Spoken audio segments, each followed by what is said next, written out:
모세가 죽은 후에 여호수아가 차세대 지도자가 되어 하나님으로부터 말씀을 받는 그런 본문이 되겠습니다.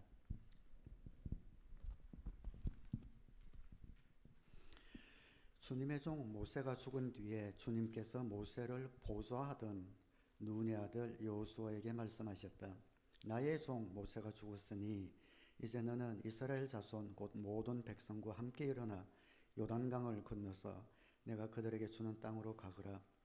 내가 모세에게 말한 대로 너희 발바닥이 닿는 곳은 어디든지 내가 너희에게 주겠다. 광야에서부터 레바논까지 큰 강인 유프라데스 강에서부터 헷 사람의 땅을 지나 서쪽의 지중해까지 모두 너희의 영토가 될 것이다. 네가 사는 날 동안 아무도 너희 앞길을 가로막지 못할 것이다. 내가 모세와 함께 하였던 것과 같이 너와 함께 하며 너를 떠나지 아니하여 버리지 아니하겠다. 굳세고 용감하여라. 내가 이 백성의 조상에게 주기로 맹세한 땅을 이 백성에게 유산으로 물려줄 사람이 바로 너다. 오직 너는 크게 용기를 내어 나의 종 모세가 너에게 지시한 모든 율법을 다 지키고 오른쪽으로나 왼쪽으로 치우치지 않도록 하여라. 그러면 네가 어디를 가든지 성공할 것이다. 이 율법책의 말씀을 늘 읽고 밤낮으로 그것을 공부하여 이 율법책에 쓰여진 대로 모든 것을 성심껏 실천하여라. 그리하면 네가 가는 길이 순조로울 것이며 네가 성공할 것이다.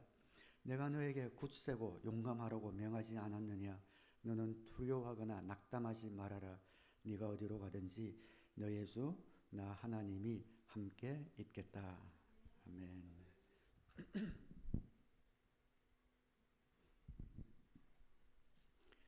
오늘 설교 제목이 임마누엘 2025입니다. 임마누엘은 하나님이 우리와 함께 계신다라는 그런 뜻입니다. 올 한 해 하나님이 우리와 함께 하시는 것보다 더 큰 복은 없습니다. 그래서 임마누엘의 복을 우리가 누리기 위해서 어떻게 해야 할까? 오늘 본문 말씀을 여러분 읽으면서 짐작하셨겠지만 하나님께서 여호수아에게 주신 말씀, 하나님의 말씀을 묵상하고 실천하여라 라는 이 말씀의 핵심이지요. 그럴 때 항상 함께 하겠다라는 임마누엘의 복을 허락해 주셨습니다. 다시 한번 새해를 시작하면서 올 한 해 임마누엘 되시는 하나님의 복을 누리기 위해서 다시 한번 말씀을 소중하게 여기고 다시 말씀을 붙들고 살아가야겠다고 결심하는 또 귀한 소원이 있는 그런 예배가 또 되기를 바랍니다. 모세가 죽었습니다. 성경뿐 아니라 인류 역사상 통틀어서도 모세만큼 위대한 그런 지도자는 아마 없을 겁니다. 40년간 이스라엘 백성을 이끌었던 모세가 요단강 동편에서 하나님의 부르심을 받습니다. 1절에 주님의 종 모세가 죽은 뒤에 말씀을 하고 있죠. 모세가 죽고 나서 눈은 이름입니다. 눈의 아들 여호수아에게 하나님이 말씀하시는 내용입니다.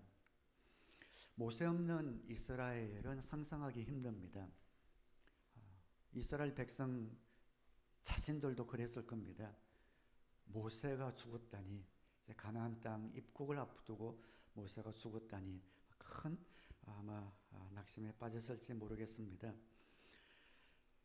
가나안 정복을 모세에게 맡기는 것이 아마 모세뿐 아니라 이스라엘 백성 모두에게 좋았을 겁니다.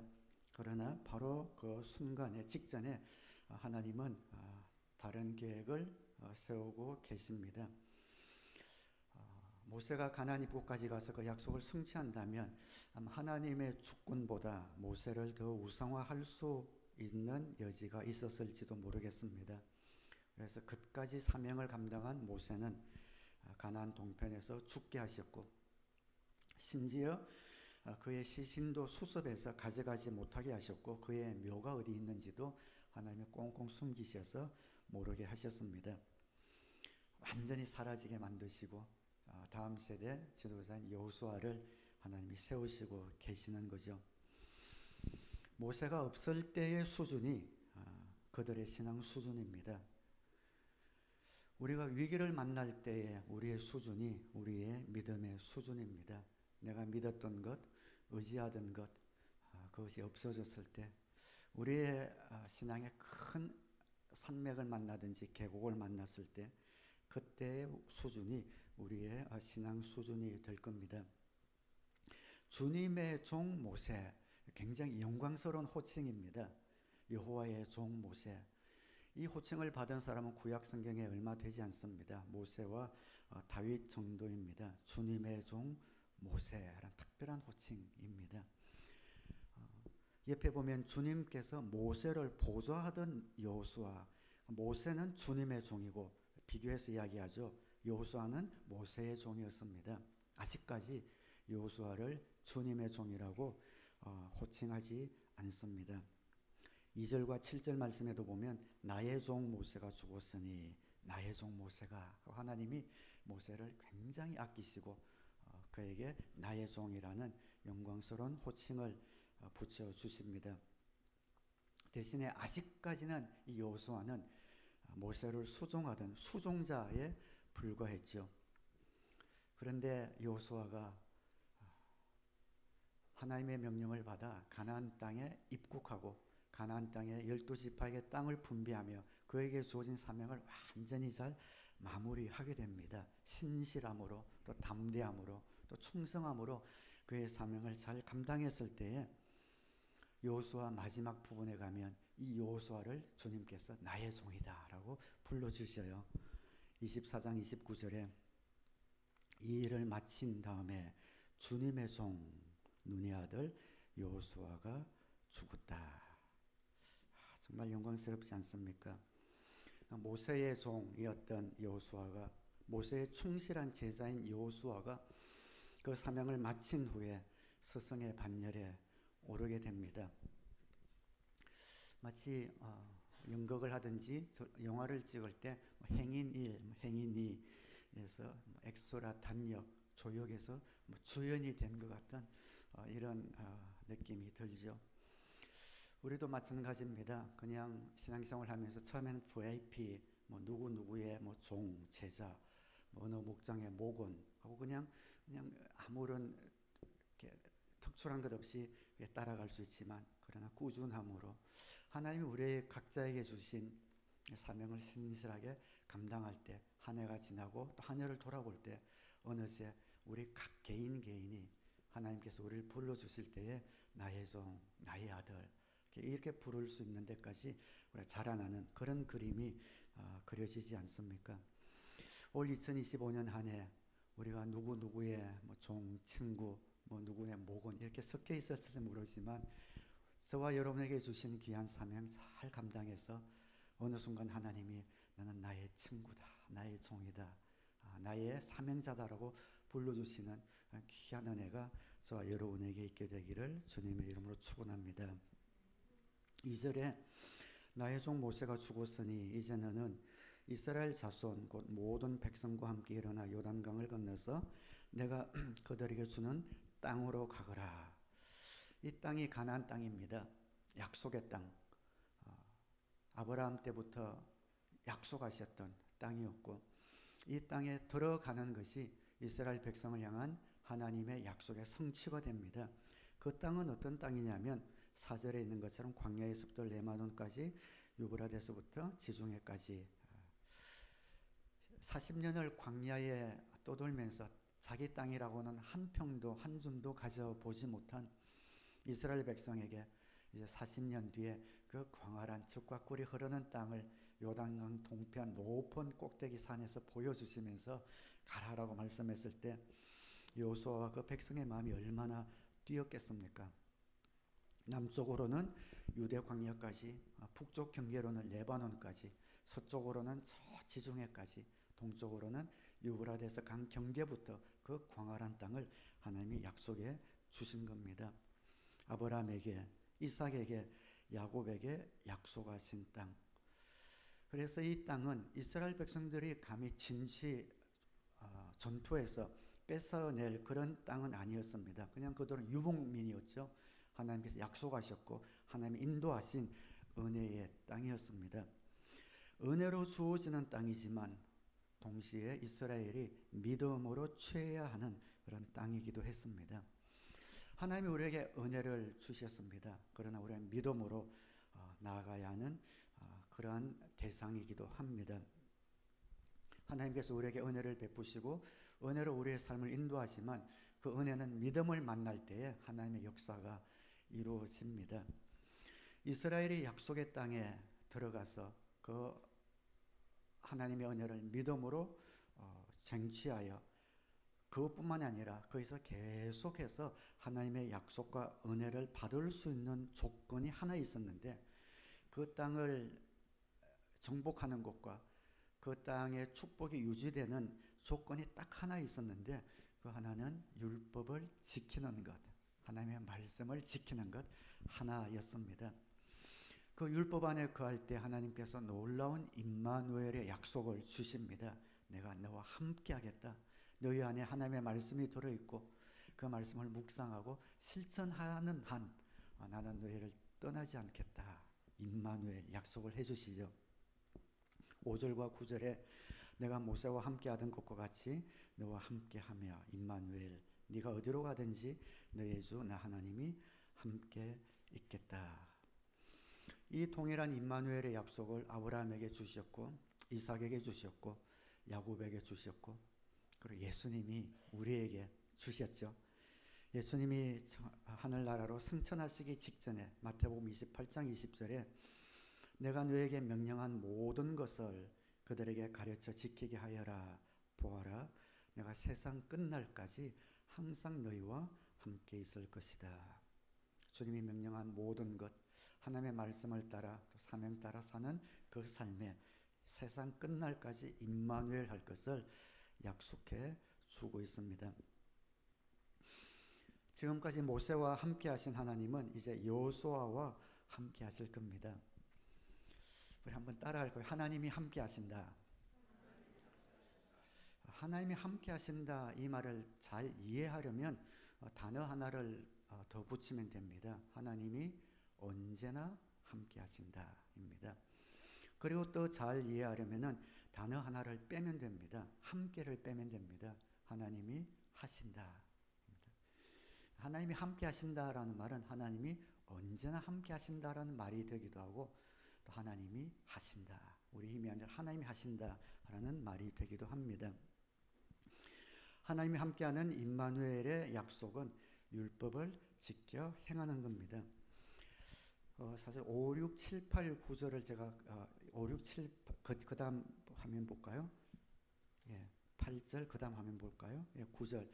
이 5, 6, 7, 8, 9가 굉장히 성경 히브리서도 그런데 대칭법으로 이렇게 해놓은 걸 갖다가 한 화면에 담으려고 했는데 작아서 3개로 나누어졌는데요.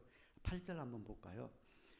8절이 딱 중간에 들어있는 절이고 그 앞에 7절과 8절 후반절 그 다음 6절과 또 9절이 이렇게 딱딱 대칭으로 이렇게 희한한 균형을 맞추어서 이렇게 구절을 적고 있습니다.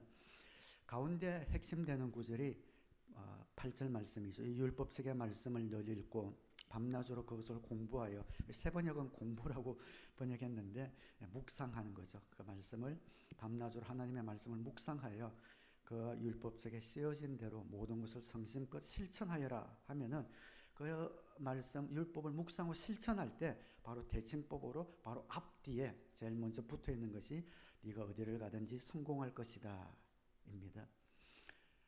또 세 번째는 성공할 것이다. 근데 개혁성경 형통할 것이다. prosper 뭐든지 일이 막히지 않고 잘 풀릴 것이다. 형통할 것이다라는 약속을 하고 있고 또 그 뒤에 대칭은 굳세고 용감하여라. 강하고 담대하여라. 마지막 대칭은 너와 함께하겠다. 5절과 9절이 임마누엘의 약속을 하면서 안에 있는 내용들을 감싸고 있는 그런 구조로 되어 있습니다. 임마누엘의 복을 누리기 위해서 우리에게 주어진 조건 하나는 율법을 묵상하고 실천하여라라는 거죠. 사실 가나안 땅 진입을 앞두고 수많은 전투를 앞두고 주어지는 적합한 그런 명령은 아니지 않습니까? 구체적인 전략이나 전술에 대해서 하나님은 언급하지 않습니다. 그들의 승리가 군사력에 달려있지 않음을 의미하는 거죠. 대신 하나님은 여호수아에게 단 한 가지 율법을 묵상하고 실천하여라, 가까이 하여라, 지켜 행하라. 그래야하면 한시도 너희를 떠나지 않겠다라고 약속하고 있습니다. 우리가 하나님의 말씀을 읽고 입으로 읊조리고 마음에 새기고 삶에서 실천하여 하나님의 말씀이 내 생각과 내 삶을 지배하도록 말씀 앞에 우리를 복종시킬 때, 그 말씀 앞에 우리가 전인격적인 이런 삶을 살기로 결단할 때 그 결과는 형통한 인생으로 나타납니다. 형통이라는 것은 약속의 땅을 차지하고 그 땅에서 하나님의 축복을 누리며 사는 삶을 이야기합니다. 그 말씀이 저와 여러분 가운데 새겨져 있는 한 우리의 인생은 형통할 것이라고 주님이 변함없이 약속해 주십니다. 7절에 또 다른 말씀보다 빨간 뒤로 한 번 더 넘겨볼까요? 그 뒤에 아니요, 다음 구절요. 예, 그 앞에 이 구절요. 예, 보면은 제 빨간색으로 표시해 놓은 오른쪽으로나 왼쪽으로 치우치지 않도록 하여라 라고 말씀을 하고 있죠. 그래서 율법을 다 지키라라는 말을 표현하면서 오른쪽으로나 왼쪽으로 치우쳐서 걷지 말아라 이런 이야기입니다. 그래서 치우치지 말아라는 것은 율법을 지키는 자가 전진하고 있다, 뭔가 걸어가고 있다는 것을 전제 조건으로 하고 이야기하고 있는 겁니다. 가되 똑바로 이제 걸어라, 오른쪽으로 빠지지 말고 왼쪽으로 빠지지 말아라. 이 말씀을 볼 때 딱 생각나는 구절이 있죠. 예, 마음속으로 대답하신 거 다 들었습니다. 시편 1편이죠. 시편 1편에 복 있는 사람은 한번 볼까요? 복 있는 사람은 악인의 꾀를 따르지 아니하며 죄인의 길에 서지 아니하며 오만한 자의 자리에 앉지 아니하며 오로지 주님의 율법을 즐거워하며 밤낮으로 율법을 묵상하는 사람이다. 그는 시냇가에 심은 나무가 철 따라 열매를 맺으며 그 잎이 시들지 아니함 같으니 하는 일마다 잘 될 것이다. 똑바로 걸어라는 거죠. 똑바로 우아하게 걸어가라는 겁니다. 악인들이 속삭이더라도 그곳으로 치우치지 말라는 겁니다. 죄인들이 위협하고 무시하고 조롱하더라도 그곳에 치우치지 말라는 겁니다. 세상 사람들이 여기 와서 잠시 쉬다 가세요, 놀다 가세요 하더라도 그쪽으로 빠지지 말라는 겁니다. 악인의 꾀와 죄인의 길과 오만한 자의 자리로 빠지지 않고 오로지 여호와의 율법을 즐거워하여 그 율법을 묵상하며 하나님 나라를 향해서 걸어가는 자, 그 자는 형통한 자이고 형통함은 그 잎이 시들지 아니함 같은 푸르른 인생을 살 것이다 라고 약속해 주고 있습니다. 여호수아와 이스라엘에게 가장 큰 무기는 무엇이었습니까? 병력도 아니었고 어떤 군비도 아니었습니다. 오늘 가나안 땅을 정복해야 할 여호수아와 이스라엘 백성에게 하나님이 주신 가장 큰 무기는 율법 실천이었습니다. 그럼 반대로 여호수아와 이스라엘에게 가장 무서운 적은 무엇일까요? 가장 강력한 무기가 율법 실천이었다면 그들에게 있어서 가장 무서운 적은 율법 망각이 되겠죠. 율법을 붙들고 있는 한 주님이 함께 하셔서 그들 해할 자가 없습니다. 그들이 율법을 망각하는 순간 그들에게는 모든 능력의 근원은 떠나가는 겁니다. 그들의 적은 눈앞에 보이는 원주민들이 아니었습니다. 그들의 적은 눈앞에 보이는 현상과 상황이 아니었습니다. 그들 마음 가운데 새겨야 될 율법을 망각하는 것, 그것이 그들이 경계해야 될 가장 큰 적이었던 것이죠. 우리가 하나님의 말씀을 따라 살고 묵상하는 것이 이렇게 중요한 우리 신앙의 가장 강력한 무기임에도 불구하고 우리는 이 무기를 자주 망각합니다. 우리 가운데 주님께서 주신 말씀이 살아있는 한 그 말씀이 우리를 인도하고 동행하며 보호해 주십니다. 올 한 해 시작하면서 하나님, 올 한 해 내 마음 가운데 하나님의 말씀이 새겨지게 하시고 내 마음에 하나님 말씀이 존재하게 하시고 머물게 하셔서 그 말씀 따라 사는 인생이 되게 하여 주옵소서라고 결단하는 귀한 은혜가 저와 여러분에게 있게 되기를 주님의 이름으로 축원합니다. 그것이 임마누엘의 유일한 조건이에요. 하나님 우리와 함께 하시는 그런 약속의 조건입니다. 오늘 본문은 아니지만 한 가지 더 이게 1월에 우리 묵상이 지금 여호수아이기 때문에 그 뒤에 묵상하면서 같이 좀 이야기 설교하면 좋겠다 해서 제가 한 가지만 더 말씀을 좀 드리려고 합니다. 12절에 보면 여호수아는 로벤 지파와 갓 지파와 므낫세 반쪽 지파에게 말하였다.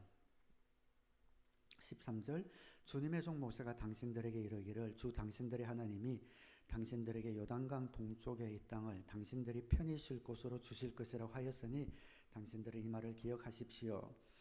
그래서 이 여호수아가 이제 가나안 정복을 앞두면서 제일 앞에 선발대를 누구를 보내냐면은 12지파 중에서 로벤 지파와 갓 지파와 므낫세 지파 중에서 반쪽 절반 지파를 선발대로 보냅니다. 왜냐하면은 요단강을 건너면은 이제 가나안 땅이잖아요. 요단강 동편에 아모리, 모압, 암몬 여기에도 다 정복을 했단 말이죠. 정복을 하고 그쪽에 머물기 원하는 지파들에게 미리 땅을 분배를 했습니다. 요단강 건너 가나안 땅에 들어가기 전에 로벤과 갓 지파는 그곳에 큰 공을 세웠기 때문에 가나안 땅 동편에 그들에게 땅을 미리 분배를 했습니다. 그리고 므낫세 지파 좀 큰 지파였는데 므낫세 지파 중에 절반 지파는 그곳에다 땅을 분배하고 절반은 가나안 땅에 이제 땅을 분배하게 됩니다. 자, 그런데 이미 땅을 분배한 이들은 이제 그곳에서 땅을 기경하고 정착하는 일에 바쁘지 않겠습니까? 거기서 안식을 취하면 되는데 여호수아가 그들에게 한 가지 명령을 하는 것이요. 주님의 종 모세가 당신들에게 이르기를 주 당신들의 하나님이 당신들에게 요단강 동쪽의 이 땅을 당신들이 편히 쉴 것으로 주실 것이라고 하였으니 당신은 이 말을 기억하십시오. 모세 때부터 약속한 그 땅을 그 지파에게 주어요. 편히 쉴 곳, 안식이죠. 쉼입니다.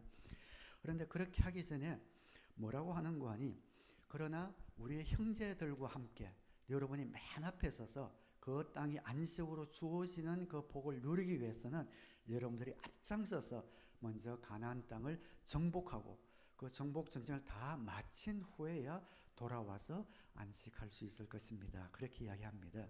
그래서 여기에 그들의 아내와 또 자녀들은 전부 다 집을 짓고 살고 있는데 군인들은 젊은 사람들은 전부 다 가서 정복 전쟁을 마친 후에 와서 여러분이 이 땅을 위해서 안식할 겁니다. 그렇게 이야기를 하고 있습니다. 하나님께서 중요하게 여기시는 것 중 하나가 한마디로 하면 관계입니다. 이스라엘 모든 12지파의 관계, 화해. 그들 중에 그걸 앞두고 벌써 2지파 반이 그 정복전에 빠져버린다면은 아마 그들 마음 가운데 여러 가지 분열이나 시기심이나 이러한 마음들이 일어날 수 있겠죠. 그래서 여호수아는 그들에게 우리가 여러분들이 먼저 가서 그들과 함께 우리의 형제들과 함께 정복 전쟁을 마친 후에야 서로 하나가 된 후에야 여러분이 안식을 누리게 될 것입니다라고 할 때 그들은 기쁨으로 그렇습니다. 우리가 그렇게 하겠습니다라고 자원해서 가서 정복 전쟁을 마치는 것을 보게 됩니다. 그래서 하나님께서 우리에게 약속의 땅을 주실 때 종국적으로 그 약속의 땅에서 우리가 참 평안을 누리기 위해서 형제간에 화목하고 하나 되는 것, 그래서 하나님이 중요하게 여긴다는 것을 이 구절에서 이렇게 마음에 하나님이 새겨주셔서 큰 감동이 되었습니다. 관계가 안식을 정합니다. 다른 어떤 것이 우리의 안식과 마음의 평안을 주지 않아요. 관계에서 성공할 때 하나님과 나와의 관계, 이웃과의 관계가 풀려나갈 때, 풀려졌을 때, 맡긴 것이 없을 때 그때 우리에게 참 안식이 주어집니다. 그래서 올 한 해를 시작하면서 이 두 가지를 생각합시다. 임마누엘의 복이 나에게 임하기 위해서 주님의 말씀을 가까이 할 뿐만 아니라 그동안 매듭지어지고 막혔던 모든 관계를 주님의 이름으로 풀고 참 안식이 내 가운데 이루어지기를 소망하고 결단하는 귀한 은혜가 있게 되기를 주님의 이름으로 축원합니다. 그래서 예수님도 너희가 제단에 와서 예물을 드릴 때에 형제와 불화한 것이 생각나거든 그 예물을 두고 먼저 가서 형제와 화해한 다음에 와서 예배를 드리라라고 말씀을 하셨던 거죠. 우리 7절 말씀 다시 보면 또 다른 구절이 오직 너는 크게 용기를 내어 또 빨간색으로 표시를 했는데요. 이 구절에서 이렇게 참 우리가 묵상하고 깨닫고 적용할 내용도 너무 많은 것 같아요. 크게 용기를 내어 개역 성경에는 너가 강하고 담대하여. 자, 크게 용기를 내라면 3번 반복되는데 물론 그 다른 쪽의 2번은 현실적인 문제잖아요. 모세가 죽었으니 여호수아가 담대해야 되는 것이 마땅하죠. 그리고 그들 앞에 있는 아낙 자손 같은 그런 원주민은 기골이 장대한 거인 민족 아닙니까? 그들을 정복해야 되기 때문에 용기를 내어야 하지요. 7절 말씀에서 용기를 내라고 하는 그 목적어는 또 달라요. 너는 크게 용기를 내어 하고 연결되는 것이 뭐냐면은 율법을 다 지키라, 말씀을 지키라로 연결이 되고 있습니다. 여러분 우리가 묵상하는 데는 이런 담대함이 필요합니다.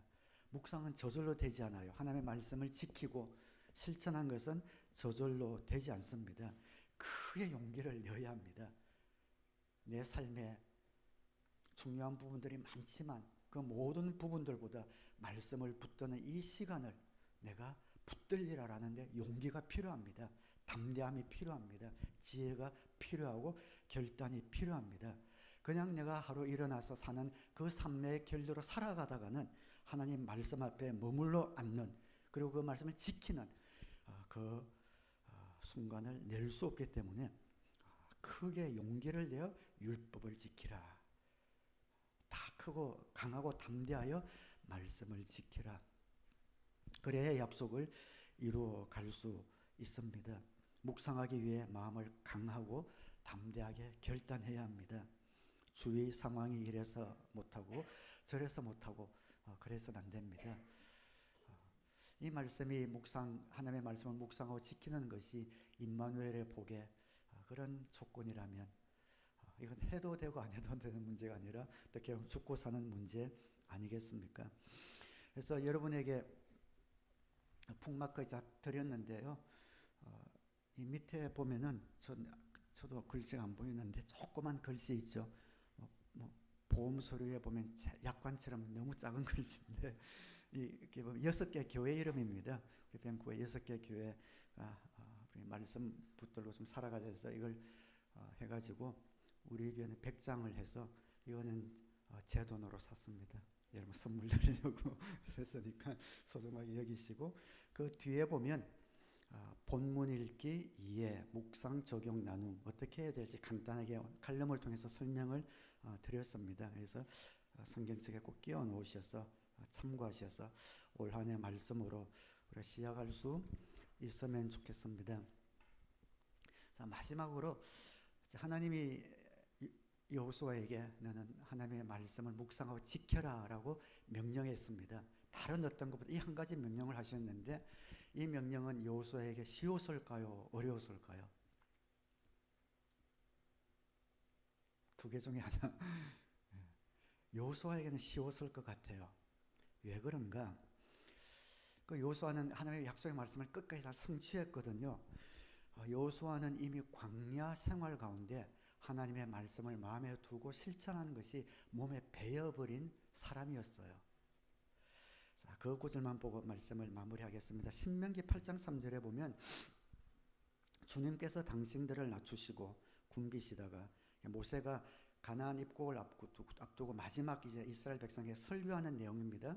당신들도 알지 못하고 당신들의 조상도 알지 못하는 만나를 먹이셨는데 이것은 사람이 먹는 것으로만 사는 것이 아니라 주님의 입에서 나오는 모든 말씀으로 산다는 것을 당신들에게 알려주시려는 것이었습니다. 여러분이 40년간 광야 생활을 했지만 이것은 그동안에 하나님이 만나를 여러분에게 먹이셨죠. 그러나 그 가운데 만나 우리는 입으로 들어가는 것으로만 사는 것이 아니라 하나님의 말씀 붙들면 우리는 소망이 없다라는 것을 가르쳐주기 위해서 그 소망이 그 결단이 여러분에게 있어야 어떻게 보면 가나안보다 더 부유하고 모자랄 것이 없는 가나안이 광야보다 부유한 가나안이지만 그 하나님의 말씀으로 살아간다는 훈련이 안 돼서 가나안에 들어가면 여러분은 추풍 낙엽처럼 흩어지고 떨어질 것이기 때문에 훈련한 것입니다라고 하면서 2절에 당신들이 광야를 지나온 40년 동안 주 당신들의 하나님이 당신들을 어떻게 인도하셨는지를 기억하십시오. 그렇게 오랫동안 당신들을 광야에 머물게 하신 것은 당신들을 단련시키고 시험하셔서 당신들이 하나님의 계명을, 하나님의 율법 말씀을 지키는지 안 지키는지 당신들의 마음속을 알아보려는 것이었습니다. 그래서 여호수아는 내가 만나를 매일 먹어야 사는 것처럼 하나님 입으로 나오는 말씀을 매일 먹어야 산다는 것을 여호수아는 알고 있었습니다. 어떻게 알 수 있는가? 광야가 40년인데 그 광야 생활이 시작된 계기는 38년 전이에요. 이스라엘이 애굽에서 나와 송해를 나와서 2년 동안을 그 주위를 좀 이렇게 방황을 합니다. 그리고 이제 하나님이 2년 후에 가나안 땅으로 인도하시기 위해서 그들을 인도하신 데가 우리가 꼭 기억해야 될 성경의 지명 가운데 하나인데요. 가데스 바네아라는 곳입니다. 가데스 바네아라는 곳에 와서 40년 중에 2년이 마친 시점이에요. 거기에서 그 유명한 12정탐꾼 사건이 여기서 나오는 거예요. 가나안 땅을 12정탐꾼을 보내요. 그 땅이 어떤지 보고 오너라. 하나님이 약속하셔서 주실 거잖아요. 갔다 와서 그 땅 이러이러한 땅이고 하나님의 약속을 따라 갑시다라는 것을 하나님이 기대하셨던 거죠. 근데 여러분이 잘 아시는 것처럼 그 12정탐꾼이 들어갔다가 10명의 정탐꾼이 크게 낙심해서 믿음 없는 불신의 고백을 하지 않습니까? 우리는 못 들어갑니다. 저 사람들은 기골이 너무 장대해서 저들에 비하면 우리는 메뚜기와 같습니다. 라고 하는 바람에 온 이스라엘 백성이 통곡하게 만든 그런 일이 있었죠. 그러나 여호수아와 갈렙, 여호수아는 그 광야에서 2년간, 길면 길지만 2년간 매일 만나를 먹으면서 내가 만나로만 살 것이 아니라 하나님의 말씀으로 산다는 것을 알고 2년간 말씀 묵상 훈련을 했던 것이죠. 그 말씀이 내재되어 있었던, 잠겨 있었던, 새겨져 있었던 이 여호수아의 고백은 다르지 않습니까? 담대함으로 가야 합니다. 저들은 우리의 밥입니다. 그렇게 소리쳤던 여호수아를 기억하시죠? 하나님의 말씀이 그의 마음 가운데 새겨져 있었을 때 그는 다른 사람들은 메뚜기 신앙으로 포기했지만 저들이 우리의 밥이라고 이미 38년 전에 그 말씀 묵상의 능력을 경험했던 여호수아였습니다. 그리고 38년간 계속 말씀 묵상을 했던, 율법을 실천했던 이 여호수아는 그에게 어떻게 보면 주어진 그 명령이 가장 익숙한 그런 명령이었을지 모르겠습니다. 광야는 말씀을 먹고 행하게 하는 훈련 과정이었죠. 매일 말씀을 먹고 사는 훈련. 그래서 여러분이 지금 계속 묵상을 하는 분들은 계속 꾸준하게 가시면 좋겠고, 지금부터 한 2년만 말씀 묵상을 하신다면 여러분도 여호수아처럼 영적으로 이렇게 깊어지고 성숙해 나갈 수가 있습니다. 좀 건너뛰어도 괜찮아요. 그러나 일주일에서 한두 번 이상은 말씀 앞에 머무는 그런 훈련을 하면 좋겠습니다. 이 인생을 광야길이라고 하지 않습니까? 이 광야 같은 인생길에서 승리할 수 있는 길, 형통할 수 있는 길, 임마누엘의 복을 누릴 수 있는 그런 길은 하나님의 말씀을 우리 가운데 담는 것입니다. 이것이 우리가 유일하게 해야 될 것이라면 하지 말아야 될 것은 불평과 원망. 그것으로 갈라졌거든요. 10명의 정탐꾼은 불평과 원망. 이스라엘 백성 광야 38년 동안 불평과 원망했지만 하지 말아야 될 것은 원망과 불평. 해야 될 것은 말씀을 먹는 것. 무슨 일이 있어도 말씀대로 해보려고 살아가는 것. 그 가운데 하지 말아야 될 것은 원망과 불평. 근데 원망과 불평 안 하려고 해서 안 해지는 건 아니잖아요. 적극적으로 해야 되는 것은 감사. 그래서 우리 교회에 감사방과 묵상방이 있습니다. 이 두 개는 같이 가는 것 같아요. 묵상하면서 감사 훈련을 하는 겁니다. 혹시 올 한 해 우리 묵상 혼자 하기 좀 힘들겠다 싶으신 분은 언제든지 저에게 요청해 주세요. 묵상방에 지체들이 있는데 매일 주어진 본문이 있고 그 본문 읽고 간단하게 묵상글을 올리는 겁니다. 함께하면 오래 갈 수 있습니다. 물론 지금 들어오신 분도 꾸준히 못하신 분도 계시긴 합니다. 그래도 괜찮습니다. 저는 내가 묵상방에 한번 들어가서 같이 하겠다, 감사방에서 하겠다라는 것이 꾸준히 못하더라도 우리의 시선을 돌리는 거라고 생각해요. 굉장히 중요하거든요. 시선을 돌리고 방향을 맞추는 거니까 그렇게라도 시작하면 좋겠습니다. 가죽 제품을 파는 가게에 들어갔다 나오면 그 제품을 사지 않더라도 옷에 가죽 냄새가 배잖아요. 향수 가게에 들어갔다 나오면 향수 냄새가 배는 것처럼 이런 공동체, 함께 경건의 삶을 하는 공동체 속에 내 몸을 들이밀면은 함께 가는 힘의 도움을 받으실 수가 있겠습니다. 그래서 이런 묵상 훈련이 한 1년, 2년 여러분들에게 훈련이 되셔서 하나님께서 가데스 바네아라는 곳에 여러분을 불러주셨을 때 그 큰 어려움 가운데서도 믿음을 선택하는 귀한 복이 여러분들에게 있게 되기를, 그리하여 2025년 한 해 하나님이 우리와 함께 하셨다, 하나님이 나와 함께 하셨다라는 임마누엘의 고백으로 2025년을 마무리할 수 있게 되기를 우리 주님의 이름으로 축원합니다.